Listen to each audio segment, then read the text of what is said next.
Shalom peuple de Dieu, bienvenue dans notre émission Le Réma, présentée par Abel Maouna. Ce soir, nous avons un invité très spécial, le révérend Mamadou Karambiri.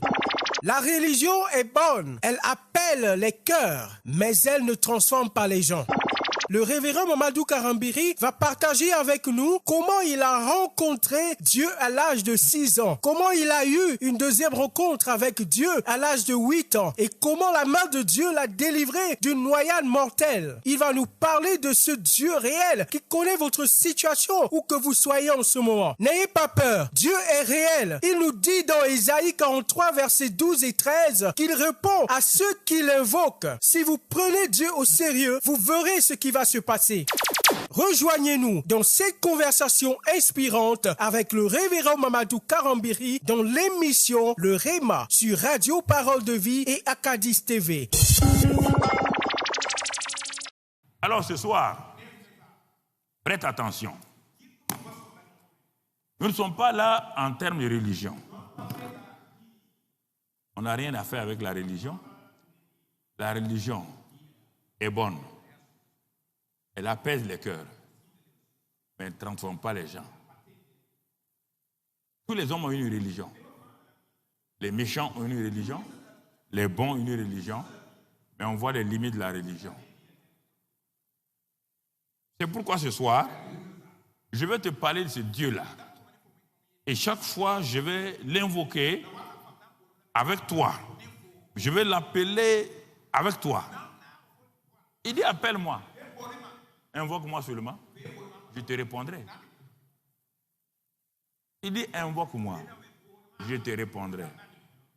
C'est des milliers de fois que je l'ai invoqué dans mes détresses, dans mes temps difficiles. Il est venu me sortir. C'est de cette connaissance que je vais vous transmettre ce soir. Je ne suis pas venu pour manipuler quelqu'un. Ça ne me sert pas, ça n'a pas d'intérêt. Je suis venu pour que Dieu, le Dieu que j'ai connu, qui s'est révélé à moi là, qui s'est révélé à moi. Et tu sais que ce n'est pas quand je suis devenu chrétien que j'ai connu Dieu.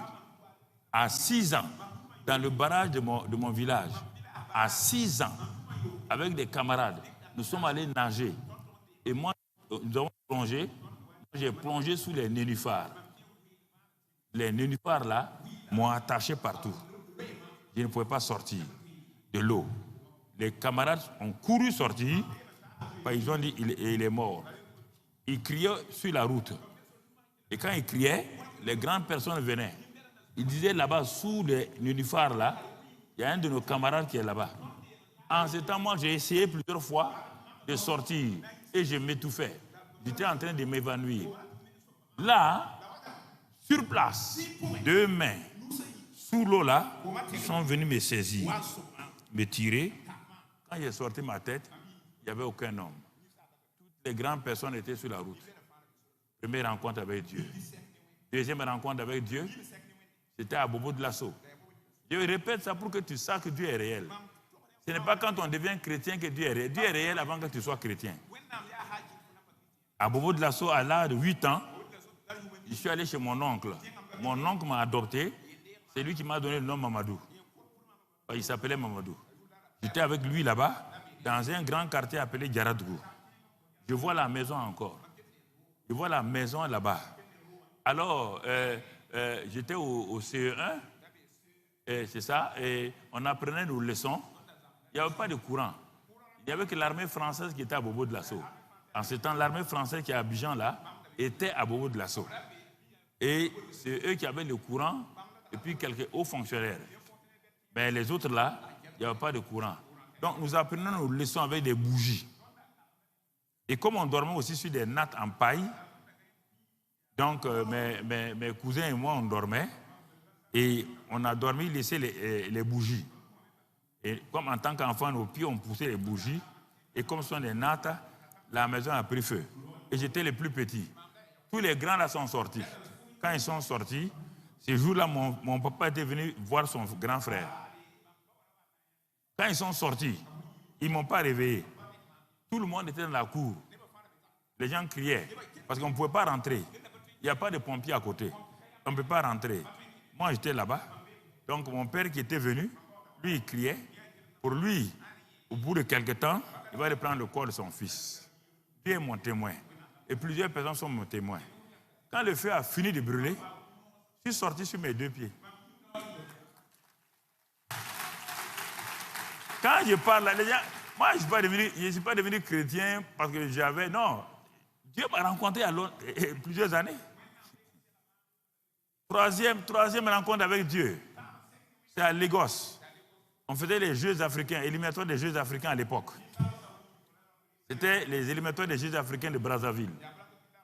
Et le Burkina, qui s'appelait Haute-Volta à l'époque, a envoyé une équipe de football, une équipe de handball, une équipe de volley, une équipe de basketball à Lagos. Et c'est l'avion militaire de la base qui nous a amenés là-bas. Bon, avant que les éliminatoires ne commencent, toute la délégation burkinabé voltaïque à l'époque, nous sommes allés pour voir la mer. Parce que plusieurs d'entre nous n'avaient jamais vu la mer. Nous sommes allés et le goal et moi, le goal de handball et moi, nous avons dit qu'ils allaient nager. Et le chef de délégation qui nous a amenés, c'était un professeur, M. Lompo, notre professeur de DPS, qui était le chef de la délégation. Ils nous ont dit non, de ne pas aller. Non, on a dit non, nous on sait nager. On a cru que c'est la rivière. On est rentré dans l'eau là.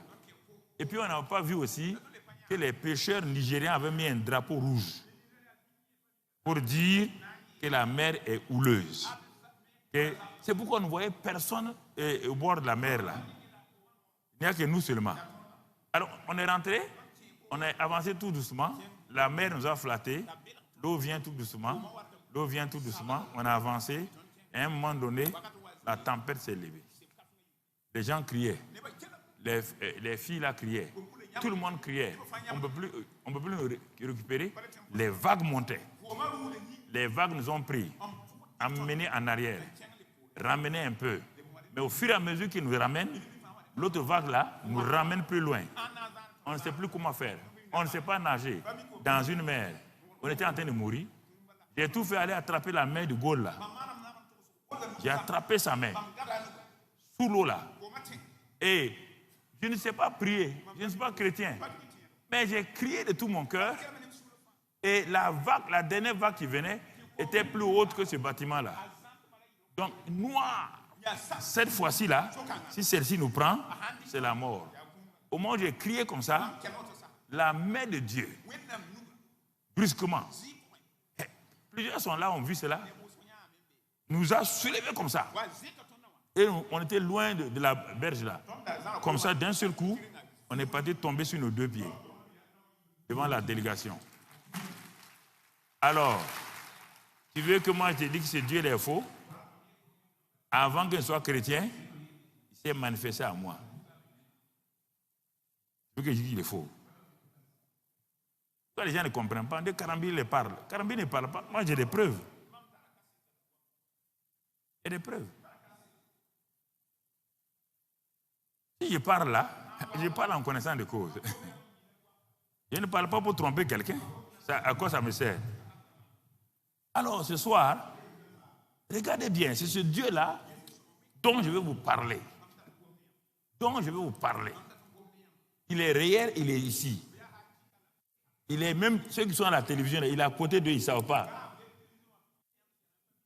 Ils ne savent pas. Ils voient. Ils voient les gens de là-bas.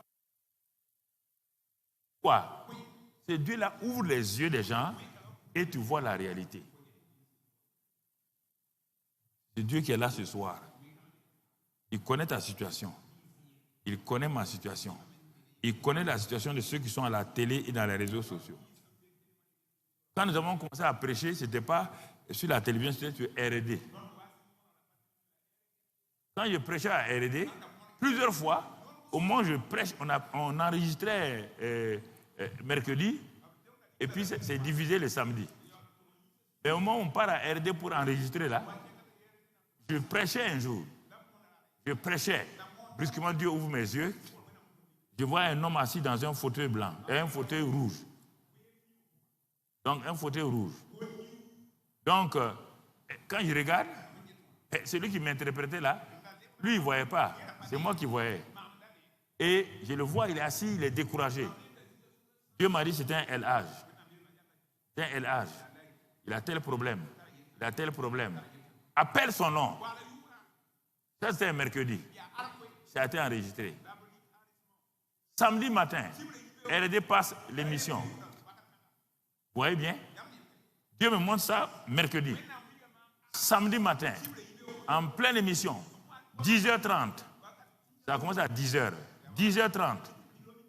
Brusquement, le monsieur là, il est musulman. Mais on ne sait pas ce qui s'est passé. Il a ouvert RD. Quand il a ouvert, il entend ma voix. Lagui Boukari, vous êtes assis dans un fauteuil, à toile. La toile est rouge. Lagui Boukari, maintenant, mon Dieu te connaît. Voilà tes problèmes. Frédéric Boudrago est mon témoin. Lagui a pris sa voiture, il est venu ici. Il dit, où est le type là? On dit, mais, on dit quel type? On dit quel type? Ah, moi j'étais assis chez moi et j'ai ouvert ma radio comme ça. Il a dit mon nom. Et puis je regarde mon fauteuil là, c'est rouge. Tout ce qu'il a dit là, c'est ça. Qui fait ça? Est-ce que moi je peux le faire? Je peux le faire?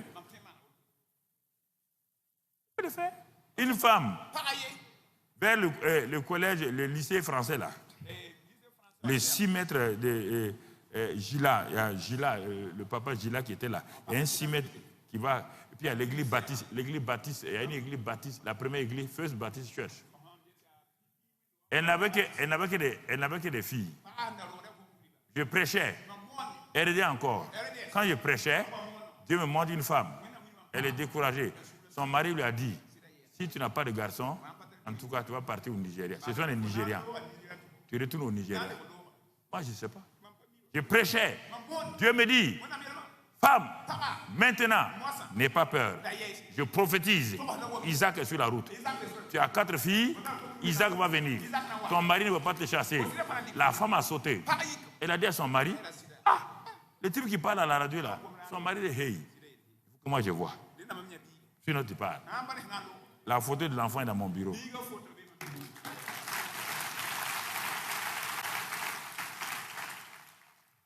Mon ami, c'est ce Dieu-là que nous servons. Ce n'est pas un autre Dieu. Ce n'est pas un autre Dieu.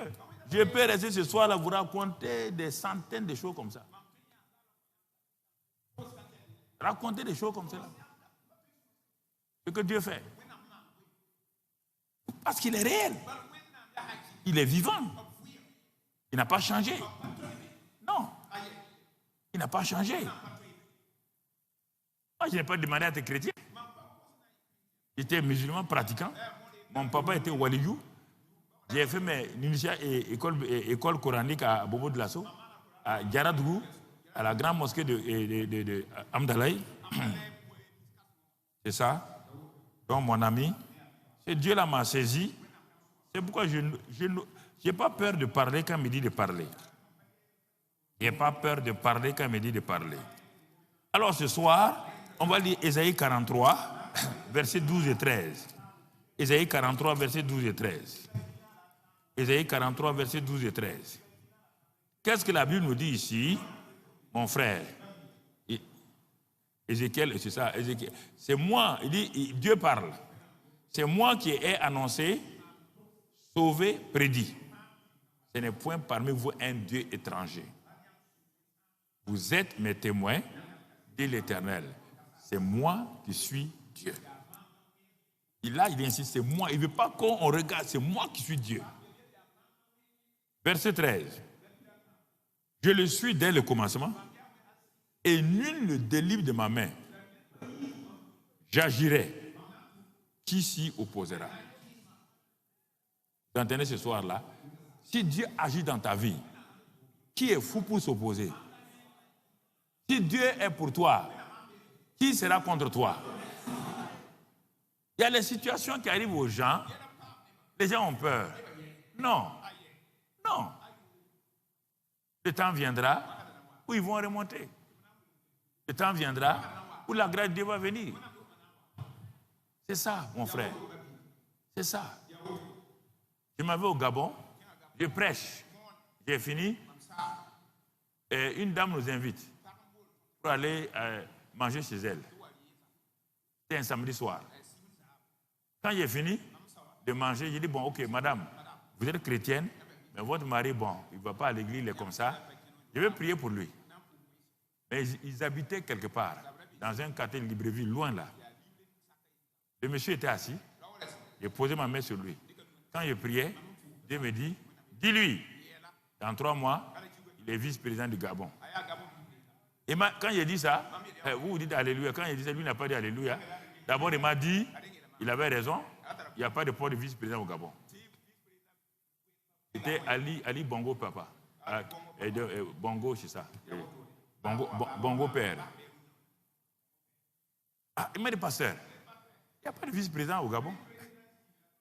Il m'a dit 3 mois, il n'a pas dit 6 mois, il a dit 3 mois. 3 mois. Moi, j'ai pris mon avion, Air Burkina, je suis venu, et je me préparais pour aller en France, pour aller prêcher au mois de mars. Je reçois une petite lettre, il n'y avait pas d'internet à l'époque. Donc, je reçois une petite lettre, je voulais laisser pour revenir. Dieu me dit, ouvre la lettre. J'ouvre ça, ça venait de Paris. C'est notre ami là. Il me dit, je suis vice-président du Gabon. Et il lui a dit, racontez-moi. Il dit, quand vous êtes parti, le président Bongo, il s'est assis comme ça. Il a dit, on va changer la constitution pour créer des postes de vice-président. On a créé le poste de vice-président. On a cru qu'il allait prendre tout le monde il va aller prendre son bras droit. Il laisse son bras droit, il a envoyé une délégation chez moi, or moi je suis de l'opposition. Il a envoyé une délégation chez moi pour venir dire d'être vice-président. Je peux vous raconter comme ça. Kérékou 1 est parti. Kérékou 2 est venu. Quand Kérékou était là, quand tu vois dans sa maison, ce sont mes cassettes seulement. Il regarde ça. Il dit, mais toi là, c'est pas possible. Gbagbo, même chose. Président de RDC. Mobutu, même chose. En 93. Tu parles. Tu connais. Tu connais les choses. Dieu n'est pas petit là.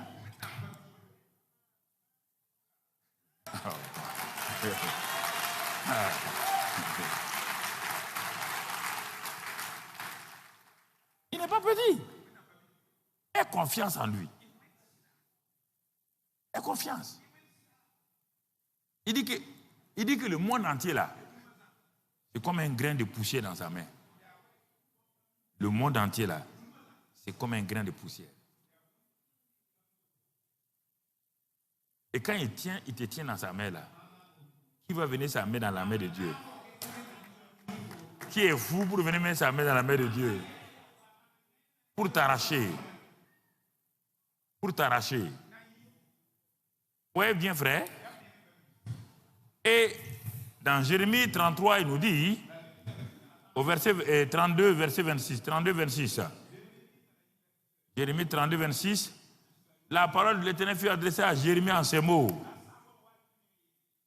Voici, je suis l'Éternel, le Dieu de toute chair. Il n'y a pas une chair humaine dont il n'est pas le Dieu. Il ne parle pas de religion. Le problème, les hommes ont créé religion pour aller vers Dieu. Mais Dieu se présente comme le Dieu de toute chair. Toi, tu dis que cet homme-là est fétichiste. Dieu dit, je suis le Dieu de cet homme-là. Toi, tu dis que cet homme-là est ceci ou cela.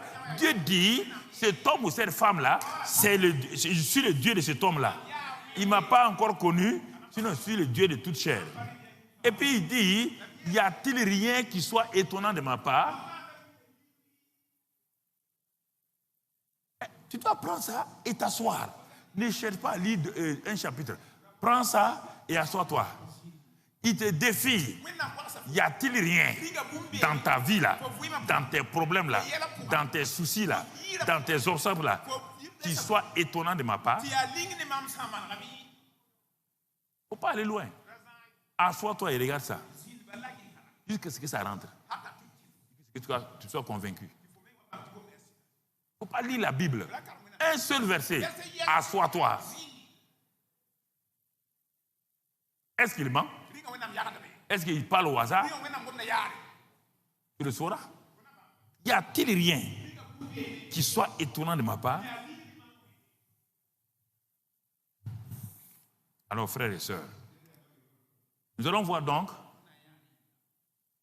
cette chose, cette situation qui vont correspondre à ce que ce Dieu-là a dit, que rien n'est étonnant de sa part. On va voir les circonstances, les situations, cette grande circonstance. Et ce Dieu-là, ces hommes et ces femmes étaient face à ce Dieu-là. Et ces situations-là correspondent à tes situations.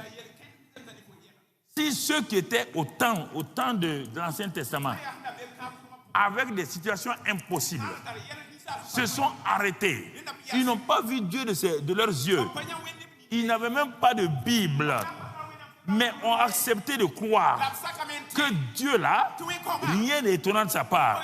Ils ont vu se passer. Toi, tu as toute la Bible entière. Toi, tu as des pasteurs partout. Et toi, on te dit que Dieu est comme ça. Tu dis, tu ne crois pas. C'est ça le problème. C'est un problème. Dieu dit à un homme, nous allons voir Dieu d'abord, le Dieu de l'impossible en action. Nous allons voir d'abord le Dieu de l'impossible. Impossible veut dire la chair humaine est incapable de faire la chose. La volonté humaine est incapable de faire la chose. Ce qui est impossible là, le Dieu de l'impossible entre en action. Tu comprends? Il entre en action. Un jour, il appelle un prophète. Il dit au prophète là, 700 ans. Il dit, prophète Isaïe, maintenant que je t'ai changé, tu as eu un baptême de feu. Tu as rencontré le feu de Dieu. Tout a changé. Tu as confiance en moi? Isaïe dit oui. Il dit, si tu as confiance, je vais te dire une chose. Si tu sais que je suis le Dieu de l'impossible, je te dis, Isaïe, prends ton cahier, prends ton, c'est pas moi, c'est une plume ou quoi, écris que la jeune fille, vierge, sans homme, elle aurait un enfant. Écoutez-moi. Vous dites que vous êtes dans un cas impossible? Votre cas là, ça vaut le cas de Marie? Vous êtes marié, mais Marie n'a pas une relation avec un homme. 700 ans. Le prophète a examiné. Il a pesé la parole. Qui vient de me parler? Il a conclu que le Dieu à qui rien n'est étonnant là vient de lui parler. Il a écrit, il est allé à la synagogue. Il a dit, il y aura un phénomène. Une vierge va venir sur la terre, elle va enfanter. Mais Dieu dit, c'est pas fini. L'enfant de cette vierge-là, c'est Dieu même fait chair.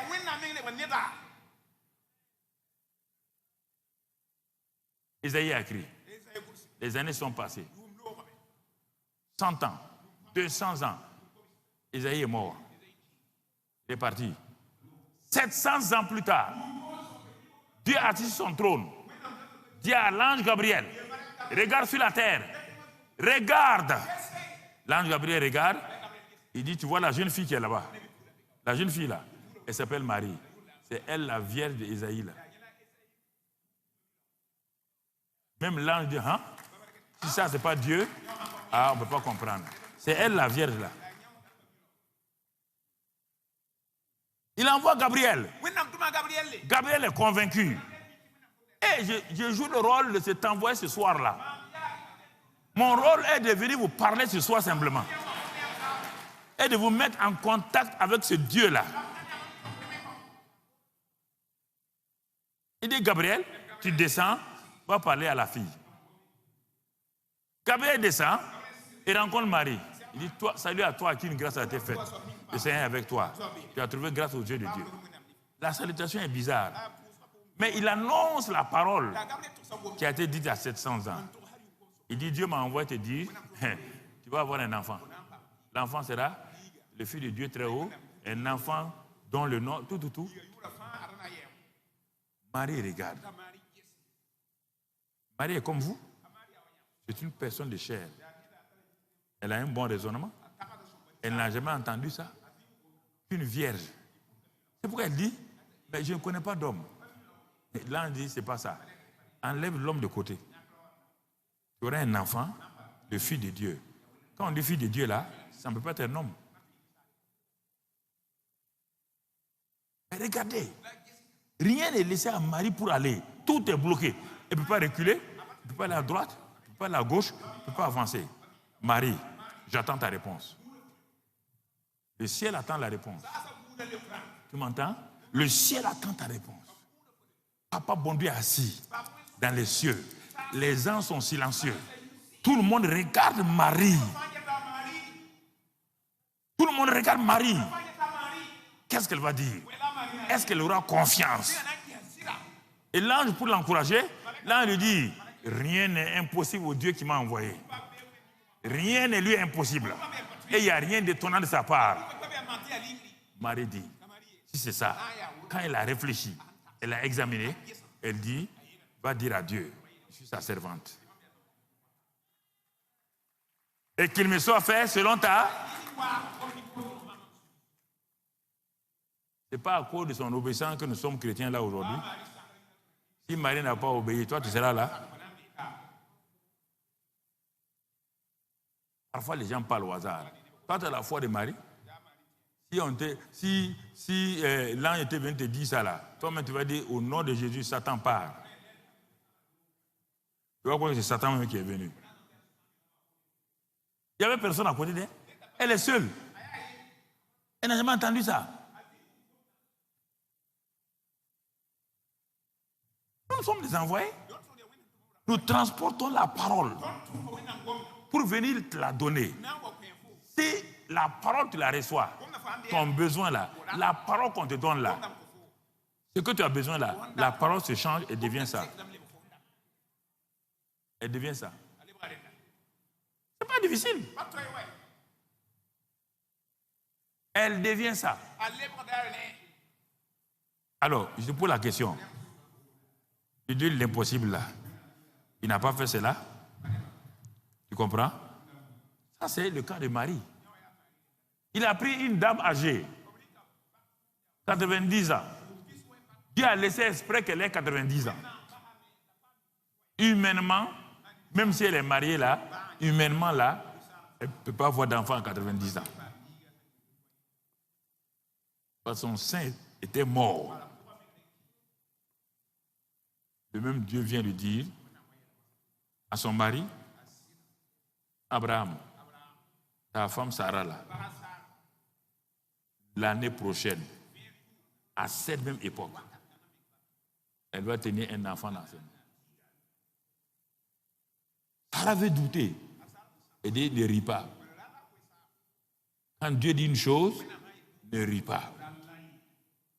Et Dieu de dire à Sarah, y a-t-il rien d'étonnant de ma part? Je suis l'Éternel. Et Dieu te dit, c'est ce soir. Si tu prends un tant soit peu au sérieux ce Dieu-là, tu le prends là, tu vas voir ce qui va se passer. Une autre femme s'appelle Anne.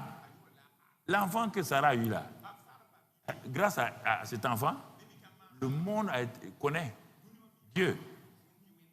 Une autre femme appelée Anne, elle avait une situation comme cela, difficile. Mais elle est partie prier Dieu. Elle a eu confiance. Elle est partie se confier à Dieu.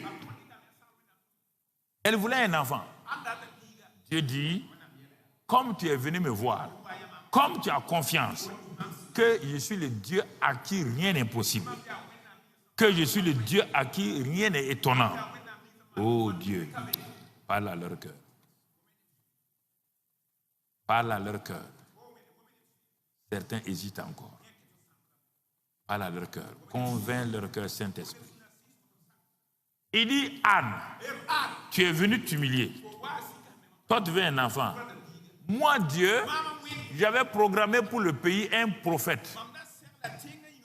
Je cherchais un sein de femme qui va porter mon prophète là. Et comme toi, tu as eu confiance en moi. Tu as laissé tout derrière pour venir te confier à moi.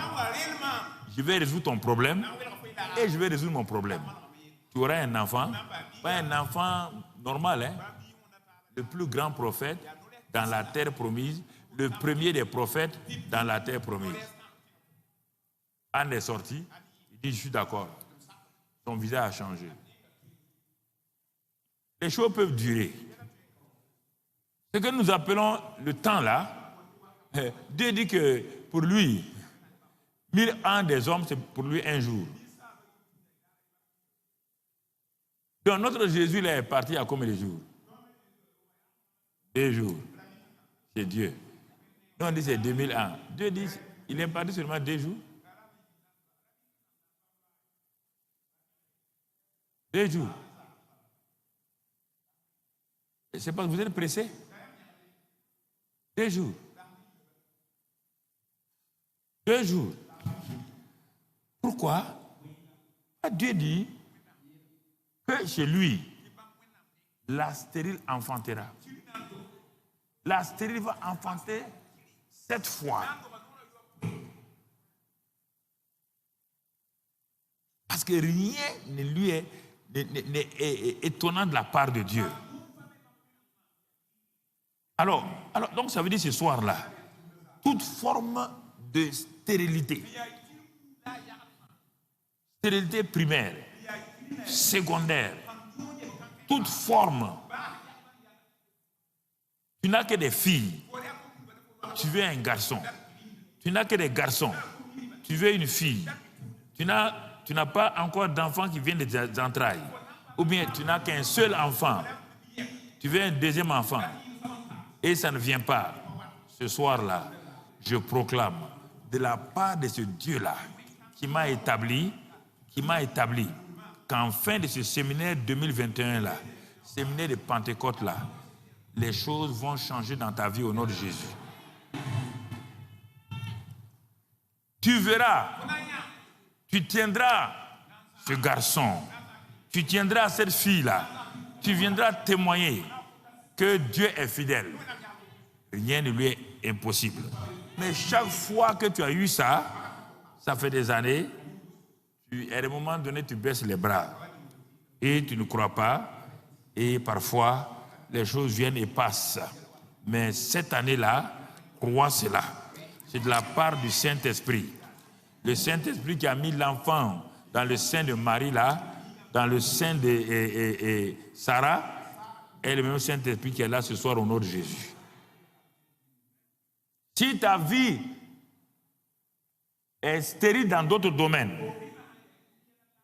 tes entrailles sont stériles, entrailles professionnelles, entrailles à tous les niveaux, ce soir, Dieu bouleverse cela au nom de Christ Jésus. Nous allons avancer au deuxième pas. Le Dieu de l'impossible est le Dieu qui renverse l'irréversible. Il renverse les situations irréversibles. Il les renverse. Quand tout semble être perdu, quand il rentre en scène, il va tout renverser. Il prend un autre homme qui était découragé pour son pays, qui ne voyait que la désolation partout. La Bible dit dans Ézéchiel 37, regardons un autre aspect où le Saint-Esprit va venir. Avec Marie, le Saint-Esprit, et donc la parole est venue. Le Saint-Esprit a couvert Marie. Avec Sarah, la parole a été donnée. Nous allons voir maintenant le Saint-Esprit qui rentre en action. Ézéchiel 37, verset 1. Il est écrit, la main de l'Éternel fut sur moi. Attends-toi ce soir-là. La main de l'Éternel va être sur toi ce soir. La main de l'Éternel, ça veut dire l'Esprit de Dieu. L'Esprit de Dieu. L'Esprit de vie. L'Esprit de vérité. L'Esprit de puissance va se poser sur toi. Et quand l'esprit vient, l'esprit l'a transporté en esprit. Ça veut dire que brusquement, les choses naturelles sont devenues fades. Il a commencé à voir le monde spirituel de Dieu. Et dans ça, Dieu le dépose au milieu d'une vallée remplie d'ossements secs. Une vallée remplie d'ossements secs. Et Ézéchiel regarde. Il regarde. Il n'y a rien de vivant dans cette vallée-là. Il n'y a pas d'espoir. Ce sont des ossements et des ossements secs. C'est une situation irréversible. Humainement. Quelle est la situation irréversible à laquelle tu es arrivé ce soir? Quelle est la situation irréversible ce soir dans laquelle tu es? C'est pourquoi Dieu me dit de venir te dire que quand tu vas accepter ce soir, il va manifester son Saint-Esprit de telle manière. Tu as une situation irréversible dans ton foyer, au travail, au tribunal. Je dis une chose. Combien de fois j'ai dit aux gens, j'ai une situation au tribunal. Ceux qui sont devant moi là sont trop forts. Viens, viens, viens. On va se confier au Dieu de la justice. Quand on a invoqué, ils sont partis, la situation a été changée. C'est ce Dieu qui est là ce soir. Je veux que vous croyiez. C'est-à-dire que si je pouvais enlever ma foi, vous donner là, j'allais enlever vous donner. Il n'y a pas de doute en lui. Il n'y a aucune ombre de variation en lui.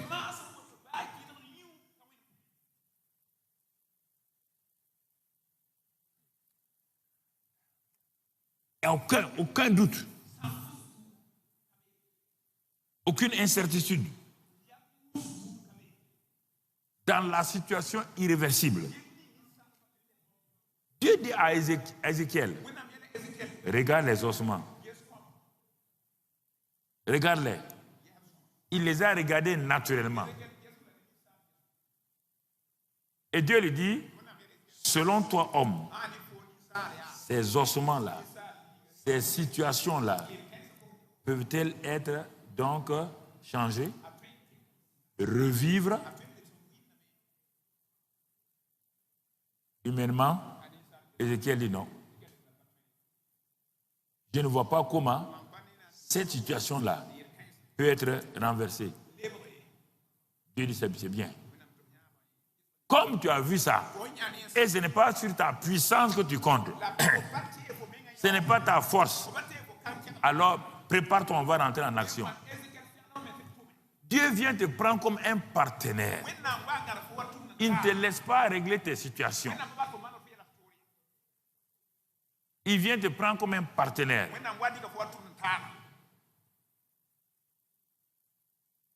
Pour aller là où les hommes ne peuvent pas aller. Où les hommes ne peuvent pas aller. Ce soir-là. Regarde ta situation où tu es arrivé. Humainement, les gens disent, ah, on ne sait pas comment tu vas t'en sortir. Comme tu es là ce soir, il n'y a pas de hasard. Les rendez-vous divins sont programmés avant même ta naissance. Il est le Dieu de l'alpha et de l'oméga. Il connaît la fin avant le... Ok. Puisqu'il connaît la fin avant le commencement.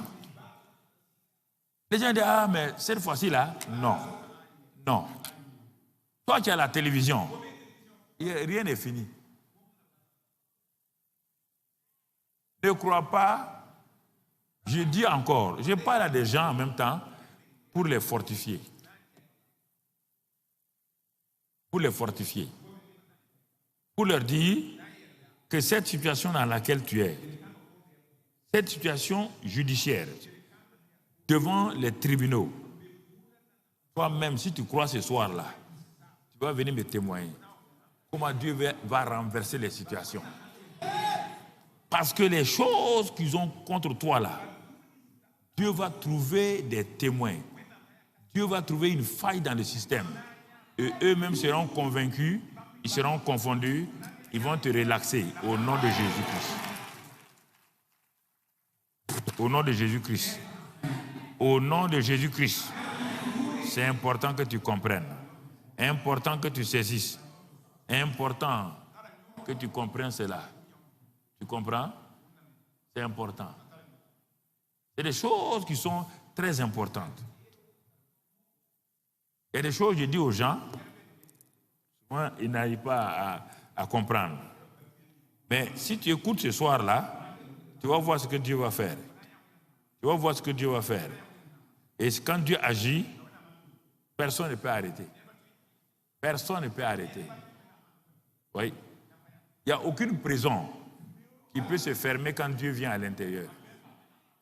Aucune prison, aucune cage satanique ne peut venir tenir devant Dieu.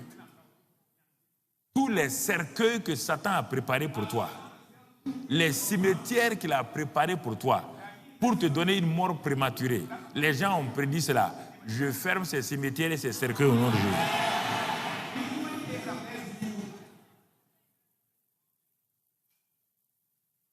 Ce que leur bouche a dit là, la bouche de Dieu annule ça au nom de Christ Jésus. Ce que tes adversaires attendent, tes ennemis attendent pour rire là, Dieu ferme leur bouche au nom de Christ Jésus. Dieu dit ne ferme pas ta bouche. Maintenant que tu as vu la situation, je mets mes paroles dans ta bouche.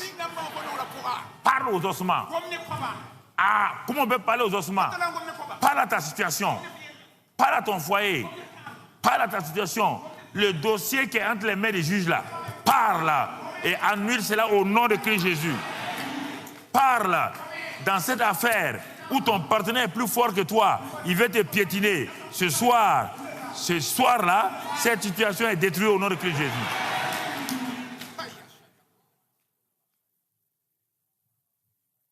J'ai dit à une sœur ici il y a plusieurs années, son patron fait ça, son patron harcèle, son patron... J'ai dit, ma soeur, viens là. Il est quoi, à quelle position? Secrétaire général de ministère. Et, bon, va te reposer. Il est déjà changé. J'ai décrété qu'il est changé. Une semaine plus tard, ils l'ont changé. Je décrète pour toi. Tous tes ennemis là, s'ils te poursuivent là, ils vont mourir avant ton jugement.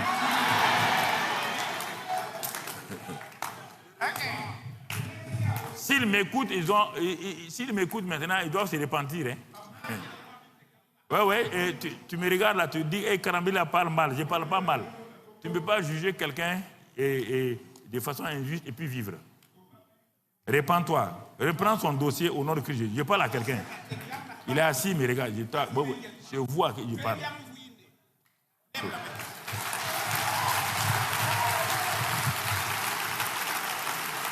Dans le nom de Christ Jésus, parle aux ossements. Parle à ta situation. Il a commencé à parler. Quand il a parlé, les ossements ont bougé. Les situations ont commencé à bouger. Tes situations bougent maintenant. Tes situations se rassemblent maintenant. Tes situations sont en train de reprendre vie.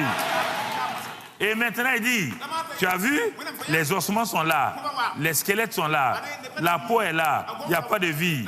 Alors arrête-toi et invite le Saint-Esprit des 4 vents. Invite ce soir le Saint-Esprit. Dis, Esprit, viens. Viens sur ma situation. Viens sur ma situation. Et que mes ossements revivent. Que mes situations revivent. Que ma famille revive. Que ma profession revive. Saint-Esprit, viens. Viens des 4 vents. Viens de l'est, de l'ouest. Viens du nord, du sud. Saint-Esprit, viens sur ma situation. Viens sur ma situation. Restaure. Fais revivre cela. C'est au nom de Jésus Amen, amen, amen. Asseyez-vous un moment donné. Le Dieu de toute bénédiction, ce soir, il veut nous aider.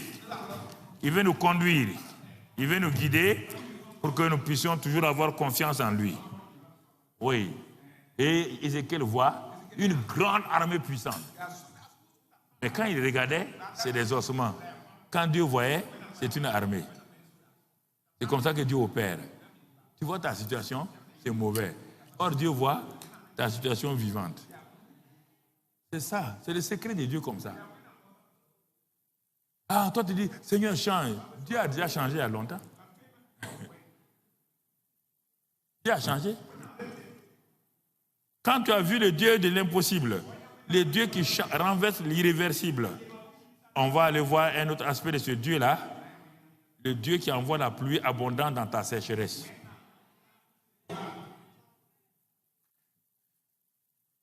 Ta vie est remplie de sécheresse. Tout est sec. Rien ne réussit. La sécheresse à tous les niveaux. Mais je prophétise ce soir-là, avant la fin du mois-là, il pleuvra dans ta vie au nom de Jésus. Il pleuvra abondamment au nom de Jésus. Si vous avez aimé ce message ou si ce message a produit un témoignage dans votre vie, faites-nous savoir cela dans les commentaires. À bientôt dans un nouveau numéro de votre émission Le Réma.